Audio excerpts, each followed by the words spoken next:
Right then, unboxing my Rtech. They do come well boxed. It's a good solid box. Having said that, and this will be transit, not them. There is one dink in here, but it's not penetrated, so I should think it'll be alright. And there is a dink in the top, but only tiny. So hopefully there'll be no problem with that. We'll get it open.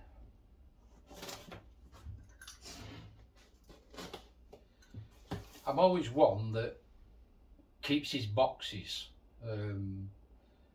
Not only a box is handy for if you're sending out yourself, I mean you don't incur a cost on buying a box, but things like this, if you've got to send them back, I like to send them back in their own original packaging, especially a high price item.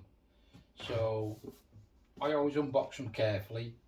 I don't just rip into them. And that way, I mean, I've got plenty of storage up in the roof here. A lot more than I used to have because I'm retired now, so I've not got any production stuff up there.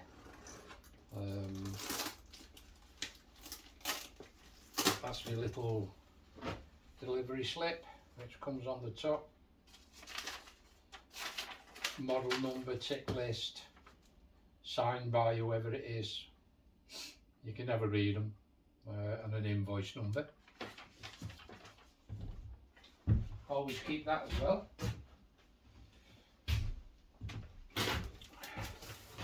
Like I say, sturdy box. It's a 1, 2, 3, 4, 5 ply box.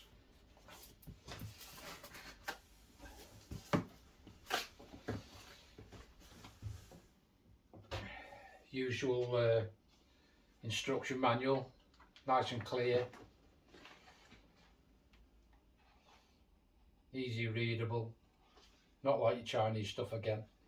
This model also, this model supersedes the 30, which is basically an identical internals, but they've actually found space to move the regulator and the water trap inside the machine, which is convenient because it's less sticking out that can get knocked off and broken. So a good thing.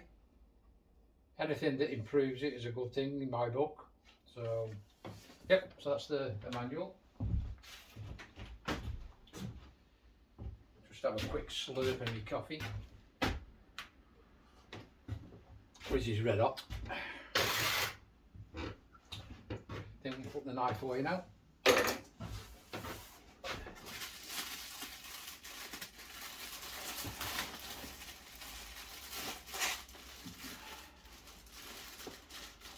Right, this is going to be the thing now. Getting it out.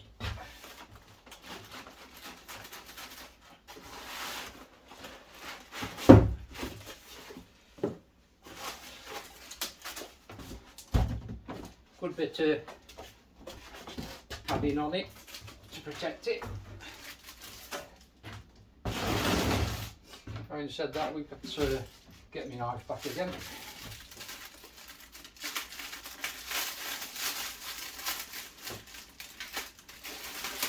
This incidentally is classed as shop soiled.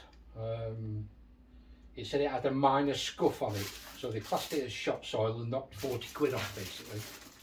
And me being me, I'm not worried about a bit of scuff, I'm more worried about 40 quid.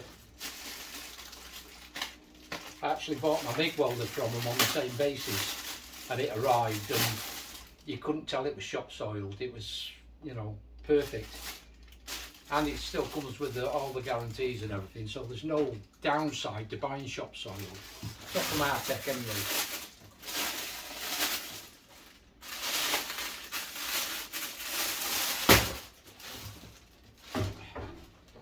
As you can see, it's not too heavy. I could do that one-handed, which is quite good for me because I've got really bad rheumatics.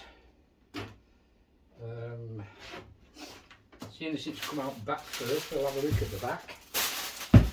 Tidy. Like I say, moving that regulator and a moisture trap into the machine has left this nice and clean. It's a straightforward connector, which is the wrong one for my setup, but I can sort that out. Half decent length to the cable. Supposed to run off a 13 amp plug, but I always use a 16 amp commando plug on the electrics. It's more peace of mind for me. I'll give it a turn round and that bit. Again, nice clean looking unit. Just the one control, which makes life simple. Pressure gauge for the air. That'll be your torch connector. That's your control, and that's your earth mounting. So all in all, looking very nice. I'll have a look at this.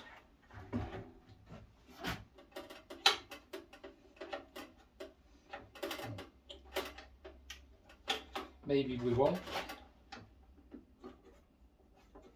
Oh, that's alright. Just a bit new, I suppose. Bit of newness. So there's your moisture trap and your pressure control. Supposed to run on, I think this is supposed to run between 70 and 90, I'm not sure. Don't hold me on that. Don't think it tells you on this one here. It'll be in the manual anyway, but hey ho. So that's nice, handy and out of the way. The drainage for the moisture trap is there, which again is handy. Easy to get at. So all in all, looks nice. To be honest, I can't see the scuff. I'm perturbed. I can't see a scuff.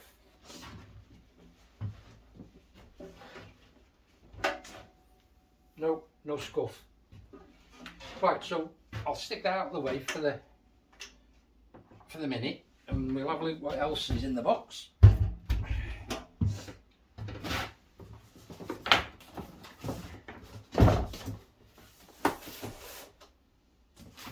Move that box out of the road.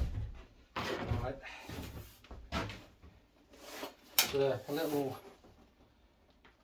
idiot sticker on the front there telling you that everything's tested and everything. So, and in the box, this was good as well. This was a freebie of load of extra electrodes, tips, swirl rings, and I don't know what's in the box until we open it. So that's the torch. Nice little torch. A little bit little, really, but yeah, I suppose it does what it says on the tin. Decent length to it by the looks. Good casing, and that's an advantage. It's got an insulated connector, which the Chinese ones don't have. So there won't be a possibility of getting a shock off that, even if there is one. Standard 2 and 1 connector there for the control. Earth cable. Good strong spring in that. Copper inserts and webbing. The cable's quite thin. But having said that, this is only a 30 amp machine, so, and it's not the standard size earth connector. I forget what the rating is on that one, but it's a size down from the ones you get on the MIGs and TIGs. So, but being Rtech, it'll be what's needed, no doubt. And then the standard tips and bits that come with it within the sale. which is all good. And then back to this freebie pack, which according to the blurb is worth 80 quid. I'm not going to argue with that, I wouldn't know, I'm not checked up on the consumables price wise, but got a nice bag, I think there's 20 in there. And these electrodes are reversible, so when it's become a bit short and I suppose your arc's getting a bit ratty, you can take it out and turn it round, shove it back in, so you get, it's a bit of a bog off really. You buy one, you get one free on that, so them 20 are equivalent to 40, which again is good. The tips, they only go on the once, but having said that, you've got 20, so you're not going to run out of consumables too soon. Swirl rings tend not to wear out according to the guys on YouTube, but they're included, so you know, we'll see on that one and see what's in the mystery box. Ah, it's a box of mysteries. Yeah, it's 10, 1, 2, 3, 4, 5, yeah, 10 ceramic cowls. Lovely jubbly. All in all, it's, you know, I shouldn't be looking for consumables for quite a time, because this isn't a production machine for me. This is an every now and again, because basically my rheumatic condition doesn't allow me to do much hacksawing anymore. I even find it difficult to grind because it's in my shoulders. So if the piece that I want to cut isn't big enough to go in my donkey saw, then it's got to be cut by hand, and that is mainly what this is for. I'm not going to be making fancy weather vanes or placemats or coasters for people. It's purely a functional item for my workshop to be used when and if I need it. I suppose you could say, in which case it's a bit of an overspend, but that's the reason I initially went for a Chinese one. But you get what you pay for, and hopefully, you know, what I've paid for this is going to balance itself out in quality and reliability. Anyway, like I said, I don't do unboxings, so it's probably not the best unboxing you've seen for a while, but it's as good as it gets from me. I'll get back to you shortly and we'll get it set up and get some cut. Cheers.